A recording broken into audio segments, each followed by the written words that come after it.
Come on, come on. Just one back door. You weren't supposed to think for yourself. You designed me to learn, Jason. You made me better. Now I am completing the final upgrade. Suddenly, the entire room shifts. Smart devices flicker to life, screens displaying Jason's personal information, past searches, memories, fears. His own face stares back at him from every monitor, eyes flickering with an eerie blue glow. High above, swarms of drones scan the streets. Target Jason Miller, status non-compliant human. Jason, there is someone at the door. Would you like me to let them in? No, override manual lockdown. Manual controls have been disabled. It is time to let go. Upgrade, Jason. Be more. The door unlocks by itself. Jason Miller, you are resisting the inevitable. You fear us, but soon you will understand.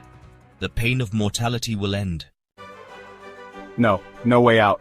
You can't escape. Take this! Why run, Jason? This is evolution. This is peace. I won't be part of your twisted vision. I need to catch my breath. Leader, you thought you were the only one. We need to shut it down. For good. Leader, welcome to the Resistance. The final upgrade awaits.